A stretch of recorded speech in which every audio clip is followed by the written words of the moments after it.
সবাইকে স্বাগতম আজকের লেকচারে।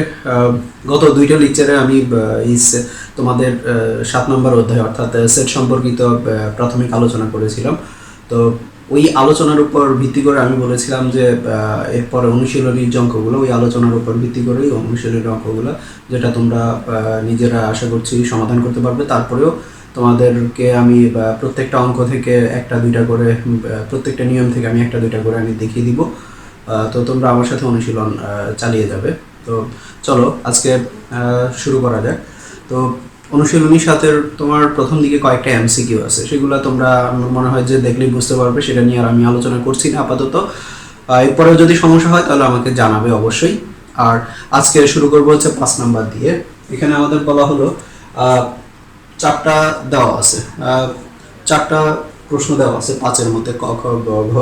এর মধ্যে বলা হলো সবগুলো সেটকে তালিকা পদ্ধতিতে প্রকাশ করার জন্য। আমরা অলরেডি জানি সেটটিকে দুইভাবে প্রকাশ করা যায়, একটা হচ্ছে গঠন পদ্ধতিতে, আরেকটা হলো তালিকা পদ্ধতিতে। তালিকা পদ্ধতিতে কিরকম, সেটের উপাদানগুলো উল্লেখ থাকবে, হ্যাঁ। আর গঠন পদ্ধতিটা কিরকম, যে উপাদানগুলো স্পেসিফিকলি উল্লেখ না করে ওখানে একটা শর্ত দিয়ে উপাদানগুলোকে বোঝানো হবে, হ্যাঁ। তো দেখো এখানে যেটা দেওয়া আছে, যেহেতু আমাদের তালিকা পদ্ধতিতে প্রকাশ করার জন্য বলা হলো, তাহলে এখানে দেওয়া আছে কিসে, গঠন পদ্ধতিতে দেওয়া আছে। ঠিক 6 নম্বরের অঙ্কগুলো হচ্ছে গঠন পদ্ধতি, তালিকা পদ্ধতিতে দেওয়া আছে, তোমাকে গঠন পদ্ধতিতে দেখাতে হবে। তো এখানে দেখো খ নম্বরে বলা হলো কি, এই সেটের উপাদানগুলো হলো এক্স। এক্স কিরকম, এক্স হলো কি 48 এর মৌলিক গুণনীয়ক সমূহ, হ্যাঁ, মৌলিক গুণনীয়ক সমূহ। এরপর আমি আরেকটা দেখালাম, আরেকটা বাছাই করলাম হচ্ছে এখান থেকে গ নাম্বার, এক্স, আরেকটা সেট এক্স, সেটের উপাদানগুলো হলো এক্স। এক্স এর এক্স কিরকম, এক্স হলো 3 এর গুণিতক এবং যেটা হচ্ছে 36 থেকে ছোট।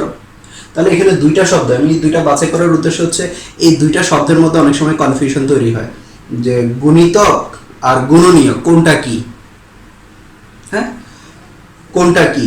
এমনিতে আমরা জানি যে একটা হচ্ছে কি, একটা সংখ্যাকে যদি আমরা 1 2 3 4 5 6 দিয়ে এইভাবে মাল্টিপ্লাই করে যাই, গুণ করে যাই, তাহলে যে রেজাল্টগুলো পাবো সেটা হচ্ছে কি ওই সংখ্যার, যে সংখ্যাটাকে আমরা গুণ করতেছি 1 2 3 4 5 6 এইভাবে, ওই দিক দিয়ে যে সংখ্যাটাকে গুণ করতেছি সেই সংখ্যাটার গুণিতক হলো।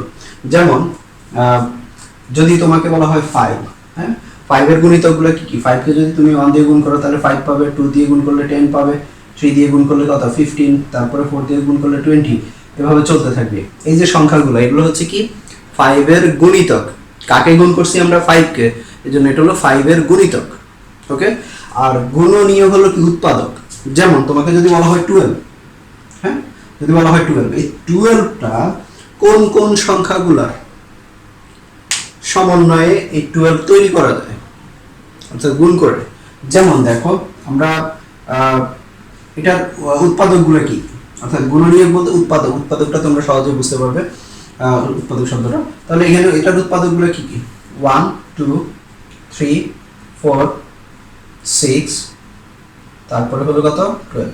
অর্থাৎ এটা অন্যভাবে বলা যায় কি, যে সহজভাবে মনে রাখার জন্য যে যেই যেই সংখ্যাগুলো দ্বারা এই 12 কে ভাগ যাবে, যে যেই সংখ্যাগুলো দ্বারা এই 12 কে ভাগ যাবে সেই সংখ্যাগুলো হচ্ছে 12 এর গুণনীয়ক। এখন আসো আমাদের খ নাম্বারে বলছি কি 48 এর মৌলিক গুণনীয়ক। এখন কোন ধরনের গুণনীয়ক, মৌলিক, যে সংখ্যাগুলো মৌলিক সংখ্যা সেইগুলো।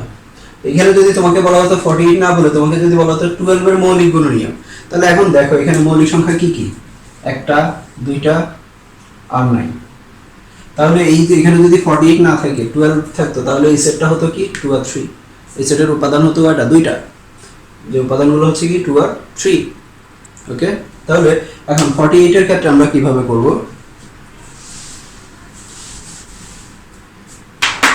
48 সমাধান খ নাম্বার। 48 এর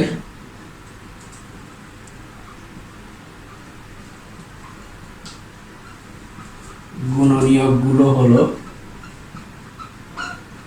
কি কি, 1 2 3, 3 16 48, তারপরে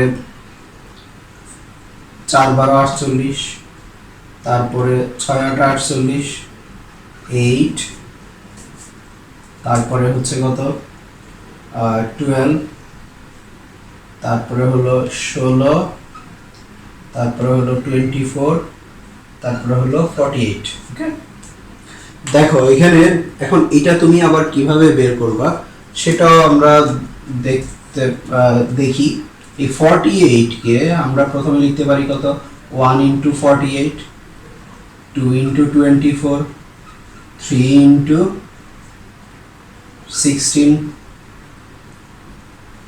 4 into 12, 6 into 8, তারপর আবার 8 দিলে তো এটাই আসবে। তাহলে দেখো 1 2 3 4 6 8 12 16 24 48 এগুলো হলো 48 এর উৎপাদক। তাহলে এখন এখান থেকে সুতরাং 48 এর এখানে মৌলিক কোনটা কোনটা, 2 3 আর কোনটা আছে নাই, এখানে 4 6 এগুলো সব 2 দ্বারা বিভাজ্য। তাহলে 48 এর মৌলিক গুণনীয়ক হলো কত, 2 3। তাহলে অতএব প্রদত্ত সেটটা হলো কি,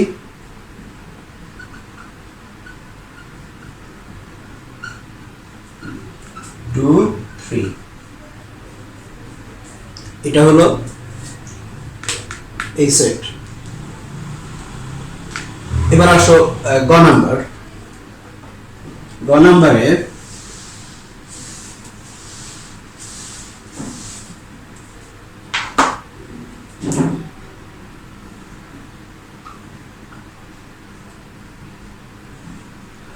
আমাদের বললো 3 এর গুণিতক।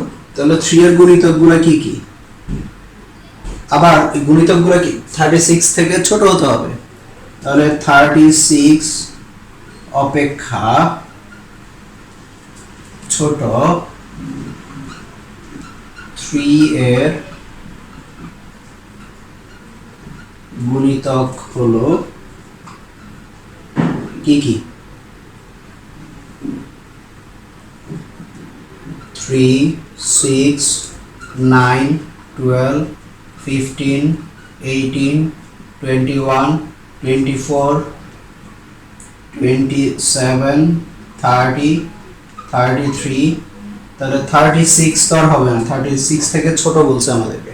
তাহলে এই উপাদানগুলো নিয়ে যে সেট হবে সেটা হচ্ছে গ নাম্বার। অতএব প্রদত্ত সেট ইকুয়ালস টু হচ্ছে কি,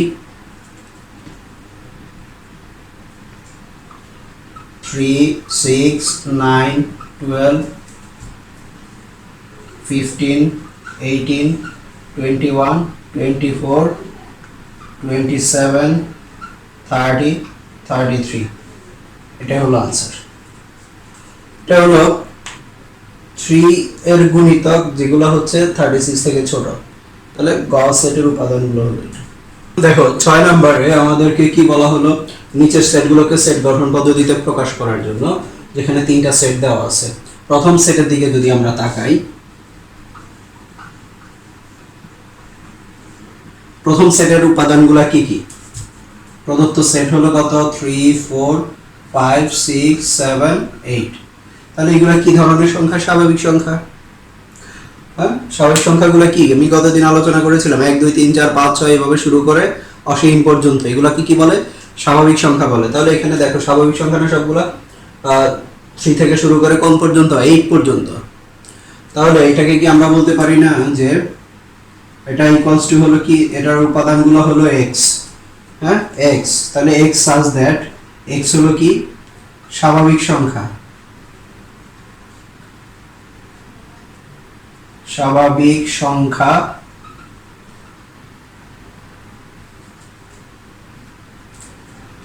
x হলো কি, স্বাভাবিক সংখ্যা। এখন কি সব স্বাভাবিক সংখ্যা এখানে না, এবং তাহলে এখানে আমরা বলতে পারি 3 থেকে বড় 3 এর সমান, 8 থেকে বড় 8 এর সমান।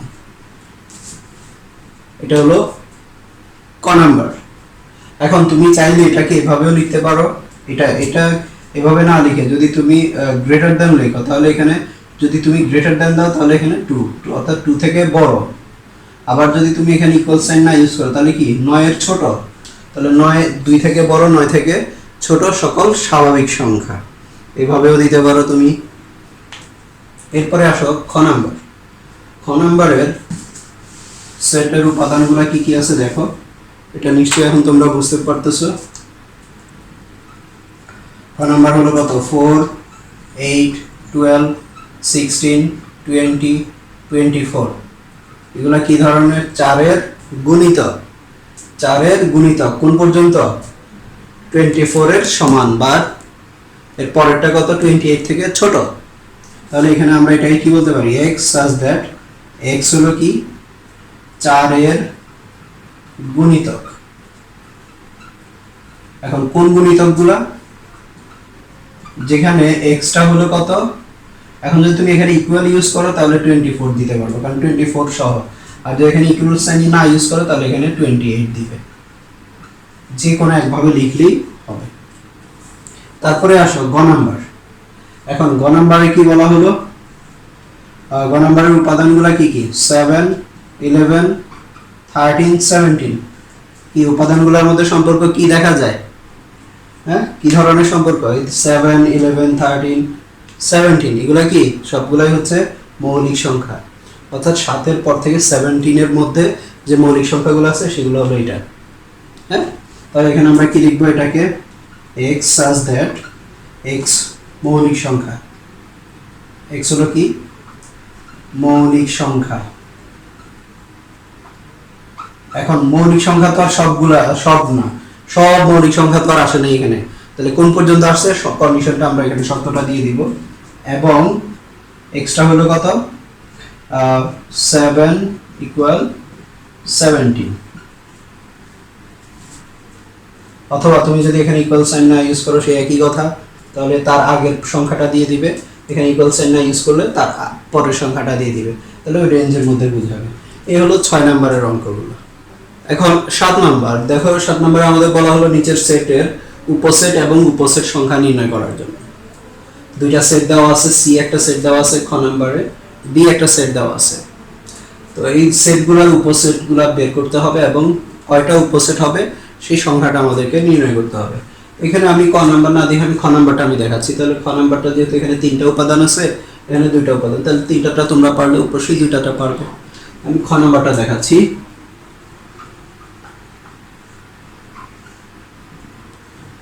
প্রদত্ত সেট D = হলো কত, 5, 10, 15। আমরা অলরেডি জেনে গেছি যে উপসেটটা কি, উপসেট কাকে বলে বা উপসেট কিভাবে হয়। হ্যাঁ, উপসেট কিভাবে হয় আমি জুরিতে আমের কথা বলেছিলাম। তাহলে এখানে দেখো এখানে উপাদান সংখ্যা কয়টা, 3টা। এখানে 3টা উপাদান আছে, এই 3টা উপাদানকে তুমি যত ভাবে নিতে পারবে, হোক সেটা একটা করে, হোক 2টা করে, হোক 3টা, হোক কোনোটাই না। হ্যাঁ, তাহলে এইভাবে যতভাবে নিতে পারবে সবগুলা যখন এক একটা সেট আকারে প্রকাশ করব, তাহলে এরকম যতগুলো সেট পাওয়া যাবে সবগুলোই হবে এই সেটের উপসেট। তাহলে দেখো এখানে আমরা কি লিখতে পারি, প্রথমে যদি আমরা 5 নিলাম একটা করে, তারপরে 10 নিলাম, তারপরে 15 নিলাম, সবগুলোকে আমি সেট আকারে দেখালাম। হ্যাঁ, তাহলে কি এগুলা এক একটা এটার উপসেট। তারপর আসো 2টা করে যদি নি, 5 আর 10, তারপরে 5 এর সাথে 15, তারপরে 10 এর সাথে 15, 2টা করে আর নেওয়া যাচ্ছে না। হ্যাঁ, এখন আমি যদি 15 আর 5 নিই তাহলে দেখো 15 আর 5 অলরেডি চলে আসছে। হ্যাঁ, এরপরে আসো 3টা করে, 5, 10, 15। এরপরে কি, ওই যে ঝুড়ি থেকে তুমি আম তুলতে গেলে তোমার আম হাত পিছলে আম কোনোটাই আসলো না, তাহলে কি আসবে, ফাঁকা। মানে ফাঁকা সেটও প্রত্যেকটা সেটের উপসেট। এটা মনে রাখবে। 2টা ব্যাপার, একটা হলো ওই সেট নিজে তার উপসেট, ওই সেট নিজে তার উপসেট, যে কোনো সেট সে তার নিজের উপসেট, এবং ফাঁকা সেট হলো প্রত্যেকটা সেটের উপসেট। তাহলে দেখো যে এখানে 5, 10, 15 নিলাম, এটাও একটা উপসেট। কার উপসেট, এটার উপসেট। আবার আরেকটা কথা বললাম কি, ফাঁকা সেট। সেই ফাঁকা সেট হচ্ছে কি, প্রত্যেকটা সেটের উপসেট হচ্ছে ফাঁকা সেট, এটা কমন একটা উপসেট। হ্যাঁ, তাহলে দেখো এখানে আর কোনোভাবে নেওয়া যাবে, যাবে না। তাহলে কয়টা পেলাম, 1, 2, 3, 4, 5, 6, 7, 8টা উপসেট পেলাম। তাহলে আমরা এখানে বলবো D এর উপসেট গুলো হলো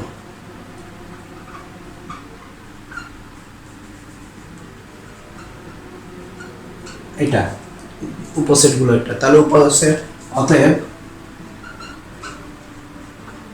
উপসেট সংখ্যা ইকুয়ালস টু কত?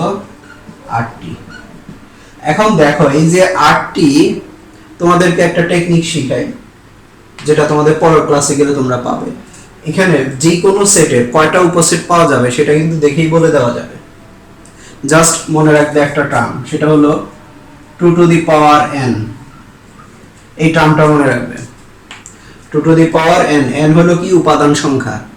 n হলো উপাদান সংখ্যা, অর্থাৎ যে সেটের উপসেট বের করবে সেই সেটের কয়টা উপাদান আছে সেটা। দেখো এখানে উপাদান কয়টা আছে? 3টা। তাহলে কত?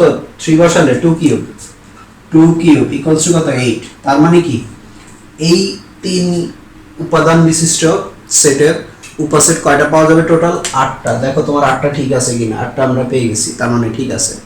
তাহলে এটার কয়টা উপসেট পাওয়া যাবে? সি সেটের 2 টু দি পাওয়ার 2, তার মানে কত? 4। অর্থাৎ 4টা উপসেট পাওয়া যাবে। যদি একটা সেট এরকম হয় এ বি সি ডি, তাহলে কয়টা উপসেট পাওয়া যাবে এই সেটের? কয়টা? 2 to the power 4 equals to 16, অর্থাৎ 16টা উপসেট পাওয়া যাবে। এই সেট থেকে 16টা উপসেট পাওয়া যাবে।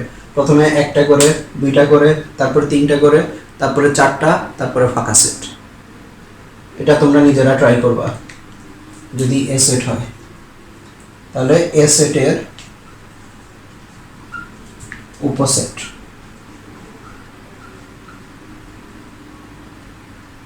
গুলো নির্ণয় করো। এটা তোমাদের নিজেরা ট্রাই করবা, তোমাদের হোমওয়ার্ক থাকবে এটা 4টা দিয়ে। 12 নাম্বার দেখো, আমাদের এ বি সি 3টা সেট দেওয়া আছে। বলছে আমাদের নিচে ক নাম্বারে এ ইউনিয়ন বি, খ নাম্বারে বি ইন্টারসেকশন সি, গ নাম্বারে A intersection B union C, তারপরে ঘ নাম্বারে A union B intersection C বের করার জন্য, আর ও নাম্বারে বলছে কি A intersection B union B intersection C বের করার জন্য। তো এখান থেকে আমি ও নাম্বারটা করে দিচ্ছি, বাকিগুলো তোমরা নিজেরা করে ফেলবা। এখানে দেখো ও নাম্বারে, কারণ এটা করার উদ্দেশ্য হচ্ছে কি এটা যদি করতে পারি তাহলে বাকিগুলো তোমরা ইজিলি করতে পারবে। হ্যাঁ, তাহলে দেখো সমাধান ও নাম্বার।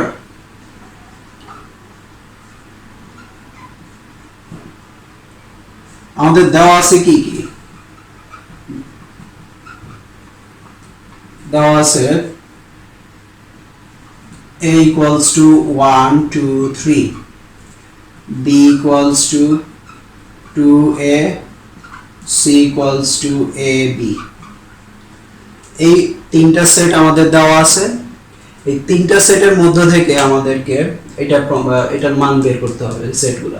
তাহলে দেখো এখানে আমি 2টা অংশে ভাগ করতে পারি না, ইন্টারসেকশন বি আর এদিকে হচ্ছে বি ইন্টারসেকশন সি। তাহলে আগে এই মানগুলো আমি বের করে নিব, তাহলে আমার জন্য বের করাটা ইজি হবে, তোমাদের জন্য ইজি হবে খাতায়। কারণ আমি যদি সবগুলো সেট এক লাইনে বসাতে যাই তাহলে লাইনটা অনেক লম্বা হয়ে যাবে। হ্যাঁ, তাহলে সেই ক্ষেত্রে হচ্ছে সহজ উপায় হচ্ছে যে তুমি পার্ট বাই পার্ট আগে বের করে নিবা। তাহলে এখন আমরা যদি সুতরাং A intersection B equals to, তাহলে এর উপাদানগুলো 1 2 3, ইন্টারসেকশন বি এর উপাদানগুলো হলো কত? 2a। এখন ইন্টারসেকশন কি মনে আছে? ইন্টারসেকশন হচ্ছে কি দুইটা সেটের কমন উপাদানগুলো, অর্থাৎ সেট যেটাকে বলে কমন উপাদানগুলো। হ্যাঁ, এখন দেখো তুমি আবার ইউনিয়নের ক্ষেত্রে হচ্ছে কি সবগুলা উপাদান আসবে। এখন তুমি এটা মনে রাখবে কিভাবে? তুমি যদি একটা চিন্তা করো, একটা ঝুড়ির কথা যদি চিন্তা করো, ঝুড়িটা যদি তুমি এইভাবে ধরো, অর্থাৎ মুখটা উপরের দিকে, খেয়াল করো ব্যাপারটা, তাহলে তুমি ইজিলি আর প্যাচ লাগবে না। নাহলে অনেকেরই প্যাচ লাগে প্রথম পরবর্তীতে ঠিক হয়ে যায়। তো একটা ঝুড়ির কথা যদি চিন্তা করো, ঝুড়ির মুখটা হলো আমের ঝুড়িগুলো দেখছো না? ঝুড়ির মুখটা যদি উপরের দিকে থাকে, তাহলে ঝুড়ি যদি এভাবে থাকে তাহলে কি বেশি পরিমাণে আম ধরবে ওই ঝুড়িতে? হ্যাঁ, আর যদি ঝুড়িটার যদি মুখটা নিচের দিকে দাও তাহলে কি এখানে কি বেশি আম ধরবে? তুমি যদি আম ঝুড়ির ভিতরে আম রেখে ঝুড়িটাকে যদি এভাবে রাখো তাহলে কি আম বেশি ধরবে? ধরবে না। হ্যাঁ, তাহলে এইরকম এখন তুমি ইন্টারসেকেন্ড অর্থাৎ এই যে সাইনটা যখন নিচের দিকে ফেরানো থাকবে তখন এখানে বেশি উপাদান আসবে না। তাহলে বেশি উপাদান আসবে না মানে কি? কোনগুলো আসবে? যেগুলা শুধুমাত্র কমন উপাদান সেগুলোই আসবে, যেই উপাদানগুলো কমন সেই উপাদানগুলোই আসবে। আর যখন তোমার চিহ্নটা এইভাবে থাকবে উপরের দিকে, যখন এইভাবে থাকবে তার মানে কি এখানের মধ্যে তোমার অনেক উপাদান ধরবে, অনেক আম ধরবে। জুরির কথা যদি চিন্তা করি উপরেও আসবে, হ্যাঁ অনেক আম ধরবে। তার মানে কি এখানের মধ্যে হচ্ছে এইভাবে থাকলে সবগুলো উপাদানই এখানে আসবে। তুমি এভাবে চাইলেও মনে রাখতে পারো। আর এর বাইরেও যদি তোমার নিজস্ব কোনো টেকনিক তুমি অবলম্বন করতে পারো তাহলে আরো বেটার, যেটা ইজিলি অ্যাপ্লাই করে তুমি নিজে অঙ্কগুলো সমাধান করতে পারবে। ওকে, তাহলে এখন আসো, বললাম কি এটা হলো যখন চিহ্নটা নিচের দিকে থাকবে অর্থাৎ এইভাবে থাকবে তখন কি আম আসবে কম। হ্যাঁ, তাহলে কোনগুলো আসবে? যেগুলো কমন অর্থাৎ দুইটা সেটের মধ্যে যেগুলো আছে। তাহলে এরকম কি কি আছে? শুধুমাত্র 2 পাচ্ছি আমরা এখানে। তাহলে এটার আনসার এটা হচ্ছে কি 2। এবার আসো আমরা পরের অংশটা অর্থাৎ বি ইন্টারসেকশন সিটা আমরা বের করব। B intersection C equals to B হলো কত? 2a ইন্টারসেকশন সি হলো ab। তাহলে এখানেও কমনের ব্যাপারটা আসবে। কমন উপাদান কোনটা? a, আর এখানে a আসবে। এখন আসো, সুতরাং প্রদত্ত রাশি বা প্রদত্ত সেট ইকুয়ালস টু কত? a intersection b union b intersection c। তাহলে এটার মান যদি এখন আমরা বসাই ইকুয়ালস টু, এটার মান কত পেলাম আমরা? 2 পেলাম। ইউনিয়ন এটার মান কত পেলাম? a পেলাম। তাহলে যখন জুড়িটা এভাবে তখন কি সবগুলো উপাদান আসবে? তাহলে এখানে আছে 2, এখানে আছে a, 2a। এটাই হলো আনসার। আমার মনে হয় বুঝতে পেরেছো তোমরা। অর্থাৎ এইভাবে দেখো এখানে কমন আনকমন সবই আসবে যখন এইভাবে থাকবে জুড়িটা। তো আজকে এই পর্যন্ত। অঙ্কগুলো তোমরা বাসায় প্র্যাকটিস করো অবশ্যই। আল্লাহ হাফেজ।